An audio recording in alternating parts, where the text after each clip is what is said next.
Have you ever really stopped to think about the implications of there being a multiverse? How there's multiple different realities where just one little thing that you do, I think I realized entirely different reality or different path of life, kind of like a butterfly effect or a domino effect. Not even movies now. You can just do one little thing that might not seem that significant. Movies have never been appealing to me, but it just takes you down. Drinking just whole other.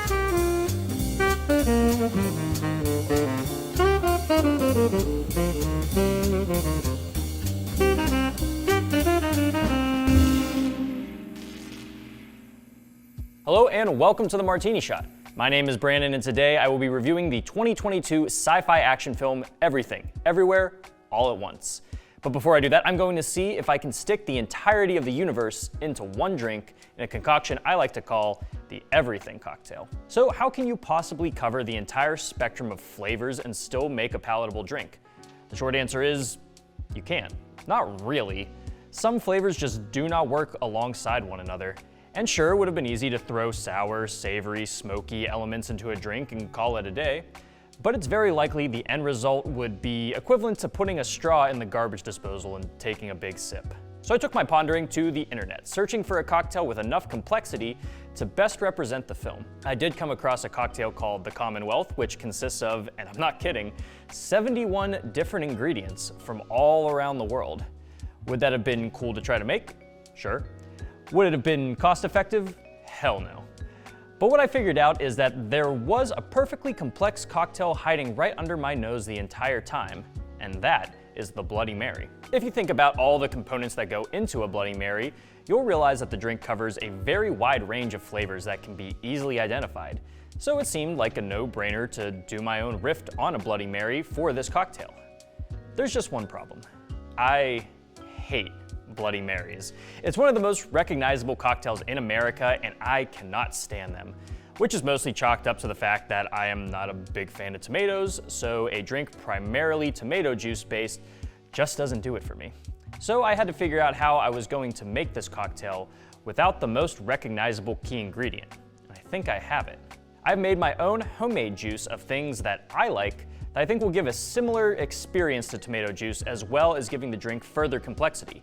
This juice includes red bell pepper, lemon, ginger, and carrots, and I've included all the exact measurements in the description so you can build this yourself. So this is different than your traditional Bloody Mary, but a lot of the same components are still there.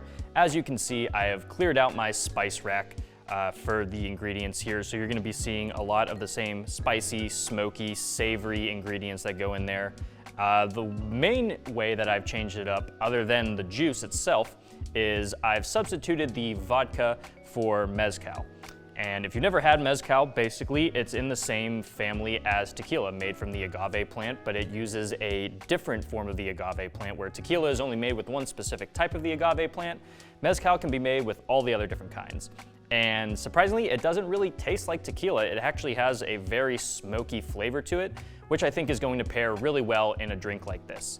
So let's go ahead and dive straight in. Now, before we actually start building the drink, we need to set up the presentation. So we are gonna get our glass that I have cutely decorated with these googly eyes. And from here, we are going to start with the rim. And what we are gonna be doing for the rim is a little bit of the Everything bagel seasoning, and that is gonna go on the rim traditionally how you would do salt on the rim or sugar. So we are going to take a lemon,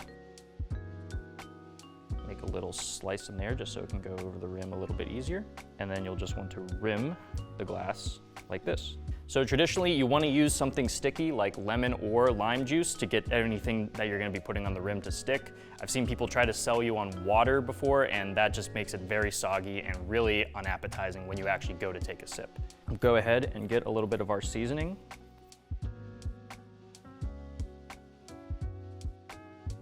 But now that we have our glass set up, we can go ahead and start building the drink itself. Now we can go ahead and start with our mezcal. We're gonna be doing 2 ounces.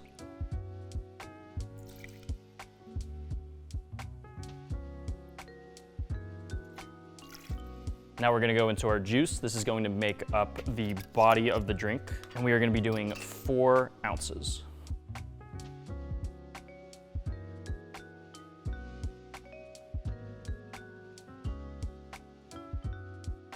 And if you're building the drink with the same specs that I'm doing, you can already tell just from the smell of it, it's gonna be a very savory drink, which I can tell you right now, a lot of people probably won't like. It's a type of flavor palette thing that not a lot of people gravitate to when it comes to drinking. Typically you want your drinks to be really refreshing, and while this is refreshing, it is almost kind of like a meal in it of itself because of the savoriness. So just wanted to let you know that before you actually start building this yourself. Now we are also going to be doing a little bit of lemon, so we are just going to squeeze that in there. We'll just go ahead and throw the wedge in there as well. And we are going to do the same thing with a lime wedge. And the reason why I'm just throwing it in there is because once we add ice to the drink itself and we start shaking, it's going to further pulverize these lemon and lime wedges, and you're gonna be getting out all those extra oils that are in the skin and in the rinds that we weren't able to get just from squeezing it ourselves. Next, we are coming to the heat, and traditionally we use Tabasco sauce for that. And this is where you can start kind of customizing it to your own taste. If you're not so much into the spicy side of it, you can probably get away with 1 to 2 drops, but I tend to like it a little bit spicier, so I'm gonna do 3 dashes. It might not look like much, but 3 dashes does go a long way. You're definitely going to be able to taste the heat in this one. And now we are going to be doing 2 dashes of the unpronounceable sauce, Worcestershire sauce.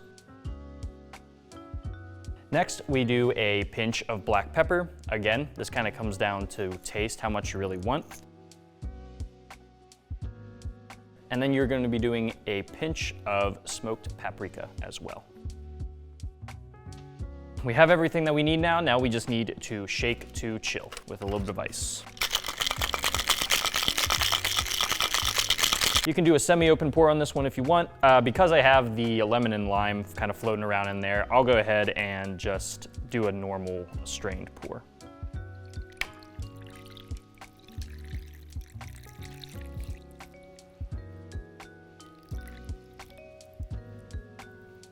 There we go.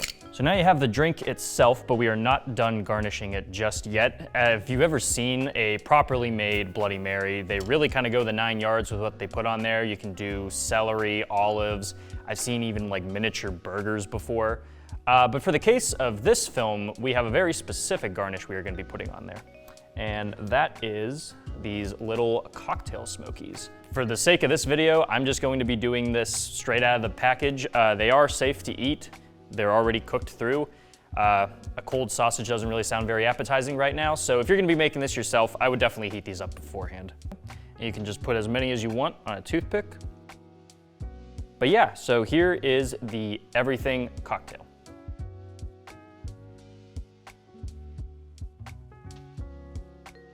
All right, let's go ahead and have a taste. I'm gonna move these guys out of the way. Get right in there.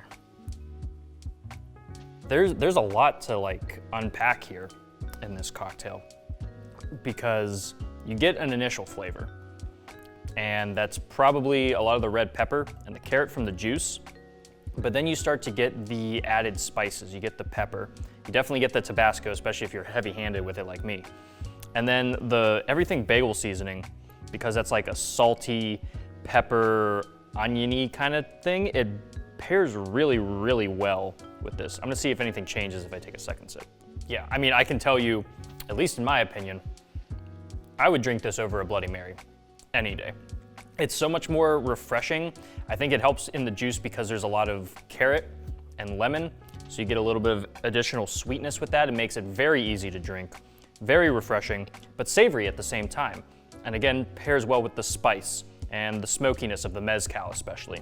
I wish the juice wasn't as strenuous to make, because this would be a good go-to breakfast cocktail. If this was more readily available, I would definitely have this with a brunch or something like that. I think it's really good. Like I said before, it is kind of a savory cocktail, so it won't be for everyone. But definitely if you don't like Bloody Marys like I do, but still kind of want to have the same experience with one, I would give this a try. I think this does very, very well as a supplement for the tomato juice-based Bloody Mary. Now that we have our drink, let's jump straight into the review of Everything, Everywhere, All at Once. Directed by the directing duo known as the Daniels, who we last saw made a film about a farting corpse that could do anything, The film follows Evelyn Wang, a mother, wife, and laundromat owner, finding herself in between a rock and a hard place. Her relationship with her daughter is strained, the spark between her husband and herself is all but gone, and her small business is about to be audited by the IRS. And if that wasn't enough, she is suddenly visited by her husband from an alternate universe, warning her of a terrible evil threatening to consume the entire multiverse, and only she can save all of reality. From there, the film never pumps the brakes, thrusting you into an exciting, crazy, heartwarming adventure across time and space. How do you even begin to describe this movie? At its core, it's heavily sci-fi, but it's also a drama, a comedy, and a kung fu action flick. It truly lives up to the everything in the title, yet never buckles under the weight of carrying all those different themes or genres. It manages to have all the action of a big-budget blockbuster, while coinciding with deeply touching and relatable looks at family, expectations, lost potential, and deep-rooted cynicism. And hot dog fingers. The cast does an extraordinary job at not only carrying the emotional weight of the film, but also bringing levity through comedy and thrills through impressively choreographed fight scenes. Michelle Yeoh's Evelyn is a fantastic underdog to follow, with authentic character progression that never feels forced. She does such a fantastic job as a fish out of water during this multiverse madness, whose journey of honing her skills is just as incredible as her story of reconnecting with her family and finding meaning in the big, scary universe. Ke Huy Quan, as Evelyn's husband, Waymond, is both sincerely sweet and entertainingly badass, delivering not only some of the best action sequences in the film, but some of the most touching, heartfelt moments between him and Evelyn.